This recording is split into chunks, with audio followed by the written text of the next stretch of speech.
안녕하세요, 주인장입니다.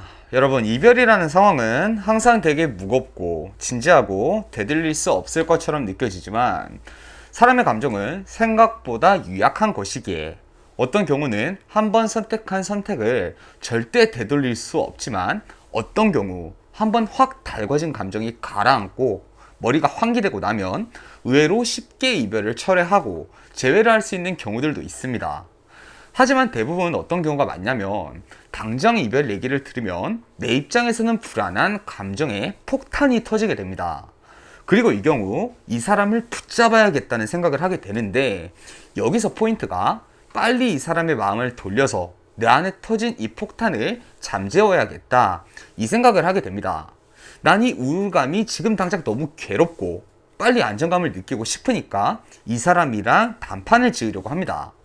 지금 이러면 안 된다는 걸 알면서도 당장 내 감정에 의해서 심하게 매달리거나 상대방이 싫어하게 될 걸 알면서도 혹시 내가 눈앞에 나타나면 달라지지 않을까 찾아가 보고 그리고 내 의도대로 되지 않았을 때 더 절망스러운 상황을 마주하게 되는 거죠. 이별 상황은 오히려 여러분 상황이 가벼운 분위기에 있는 것이 낫습니다. 너무 진지하고 무겁고 슬픈 분위기보다는 만나다 보면 헤어질 수도 있는 거지 뭐. 이렇게 가벼운 분위기가 상대방이랑 더 편하게 얘기를 나눌 수 있고 이 대화를 통해서 문제 해결도 노려볼 수가 있는 것이거든요. 오늘은 여러분이 이별이나 이별 후 이 세 가지만 하지 않아도 상황이 심각해지지 않고 비교적 가벼운 분위기에서 문제가 해결될 수 있는 포인트 세 가지 얘기해 드리겠습니다. 첫 번째, 감정적 급발진입니다. 매달리면 안 된다. 이건 여러분 너무 많이 들으셔서 잘 아실 텐데 여기서 이 급발진의 의미가 뭐냐면 꼭 굳이 내 감정을 나열하면서 상대방한테 난 헤어지기 싫어 이렇게 말하는 것 뿐만이 아니라 이별 이후에는 내가 할 말이 떠오르면 어떻게든 내가 할 말은 해야 하지 않을까 이 생각을 하면서 이별을 인정하는 말이라도 끝끝내 하려 그래요. 근데 여러분 이게 효과가 매달리는 것이나 크게 다르지가 않습니다. 더군다나 여러분 모든 말은요 적재적소의 타이밍에 딱 임팩트 있게 전달하는 게 상대방한테 자극이 오는 것이지 오늘은 이 말이 떠올라서 얘기하고 또 내일은 내가 생각 정리가 돼서 또 한 번 모레는 안 보내려 했는데 이 말은 해야 될 것 같아서 또 한 번 이렇게 돼버리면 그 메시지에 담긴 텍스트가 아무리 좋아도 임팩트가 떨어질 수밖에 없습니다. 거기다 뭐 상대방이 프로필이 바뀌거나 카카오 뮤직이 바뀌거나 이런 거에 의미부여 하나하나 하면서 뭘 하냐면 희망적인 자기 합리화를 합니다. 상대방이 지금 내가 보낸 연락에 지금 전혀 반응이 없어요. 근데 상대방의 프로필 뮤직이 뭔가 나를 그리워하는 듯한 가사가 담겨 있는 걸로 바뀌면 여기에 더 큰 의미부여를 하는 거예요. 자, 여러분 이런 상대방의 단서를 해석하는 방법은 어떻게 해야 되는 거냐면요. 상위적 단서와 하위적 단서로 구분을 해야 해요. 지금 당장 상대방이 내가 보낸 연락에 전혀 답장이 없어요. 근데 프로필 뮤직은 뭐 B2B에 그리워하다 뭐 이런 게 되어 있다고 칩시다. 그냥 이 사람은 B2B 팬인 거예요. 나를 그냥 정말 그리워하는데도 자기가 슬픈 감정을 꾹 참으면서 연락을 안 하는 경우는 거의 없어요. 더군다나 냉정하게 나한테 이별을 얘기한 이후에 나랑 교류도 하지 않으려고 한 그 이후에 이런 경우는 더더욱 없겠죠. 그러니까 이런 상황을 두고 급발진을 해버리시면 상대 입장에선 답장을 더 안 하겠죠. 그럼 이렇게 답장을 안 하는 게 패턴이 되는 겁니다. 처음엔 답장 한 번을 안 하면 상대방도 뭔가 마음이 불편하가 하다가도 한 번, 두 번 반복되다 보면은 답장 안 하는 게 그냥 당연해지는 거죠. 제외하는데 당연히 더 불리해집니다. 자, 두 번째, 나만 쿨한 연락. 이별을 당한 사람들의 또 하나의 대표적인 항묘입니다.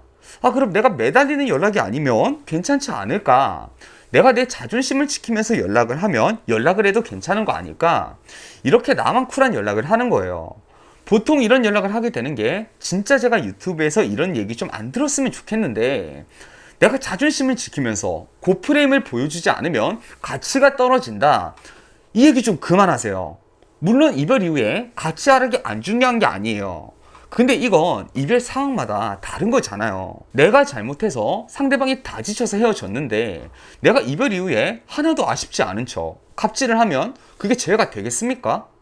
이게 전문 지식이 아니라 상식선에서도 생각을 해봐도 말이 안 되잖아요. 근데 이걸 이별을 당하고 나면 판단력이 흐려지니까 무작정 따라해요. 여러분, 우리가 친구랑 싸우기만 해도 싸운 상황이나 그 친구 성격에 따라서 대처해야 될 게 다르잖아요. 어떤 경우엔 우리가 먼저 사과를 하는 게 맞는 상황도 있고, 어떨 때 좀 시간을 두고 지켜봐야 하는 상황도 있고, 이런 게 상식적인 판단 아니겠습니까? 나만 쿨한 연락을 한다고 해서 그게 상대방이 받아들이기에 이 연락은 나한테 매달리는 연락이 아니니까 답장을 해야지, 이렇게 안 돼요. 내가 쿨한 척 연락을 하고 안 하고 그게 절대 중요한 게 아니라는 점 알고 계시면 좋겠습니다. 세 번째, 한 번에 얘기를 다 쏟아내고 가볍게 이 상황을 해결하려 하지 마세요. 제가 오프닝에서 살짝 언급을 했는데, 이별 상황을 마주하면 지금 문제가 작은 문제가 아닌 상황에서도 쉽고 빠르게 내가 감정 손해를 보고 싶어 하질 않아요. 그러니까 지금 상대방한테 내가 잘하겠다, 고치겠다, 내 행동은 이래서 그랬던 거다, 난 너를 사랑한다, 이런 얘기를 쏟아내고 빨리 상대방을 붙잡으려고 하는 것이죠. 근데 여러분, 이런 상황에서 제일 밀당이 필요한 거예요. 아시다시피 여러분, 복잡한 문제를 두고 우리가 타인과 대화를 할 때 한순간에 결판을 짓듯이 얘기하고 나면 역설적으로 우리가 손해를 보고 끝나는 상황이 되더라도 빨리 받아들여지고 어느 한편으로는 마음이 편해집니다. 상대방 입장에서는 매도 먼저 맞는 게 나은 상황이 되어 버리는 거죠. 이것보다 어떤 경우에는 며칠에 걸쳐서 천천히 이 상황을 끄는 게 더 좋은 방법이 될 때도 있습니다. 상대가 지금 화나 우울감처럼 부정적인 감정에 휩싸여 있을 때 지금 당장 이 관계의 결론을 짓는 대화를 굳이 해야 할까요? 그게 우리한테 과연 유리할까요? 불리한 경우가 훨씬 더 많을 겁니다. 상대방이 대화를 종결짓고 싶어 하더라도 나는 이성적으로 그래, 네 말 무슨 말인지 충분히 알겠어. 근데 나도 이 상황에선 생각 정리하고 너한테 말실수나 못다한 얘기 없이 얘기를 하고 싶어. 네 얘기는 내가 충분히 들었으니까 나도 얘기를 정리할 시간은 좀 줘야 되지 않겠니? 이렇게 시간을 끄는 게 상대도 아직 상황이 끝나지 않은 입장이니까 그 사이 나에 대한 생각을 해볼 시간이 늘어나는 방법이 되겠죠. 당장의 감정 해소를 위해서 상황을 더 악화시키지 마세요. 자, 여러분, 오늘 이렇게 이별 상황에서 하지 않으면 재회가 좀 더 수월해지는 세 가지 얘기해 봤는데요. 이별 상황이 항상 무겁고 진지한 분위기라는 강박에서 벗어나세요. 마인드를 그래, 만나다가 헤어지고 친구도 될 수 있는 거고, 당분간 서로 힘들면 연락 안 할 수도 있는 거지 뭐. 이렇게 여러분도 이별을 가볍게 생각하셔야 상대방도 이별을 가볍게 여길 수가 있는 겁니다. 그리고 그럴 때 더 대화를 수월하게 진행할 수도 있는 거예요. 자, 여러분, 오늘 강의는 여기까지였고요. 저는 주인장이었습니다. 자, 여러분, 오늘도 행복한 하루 하세요.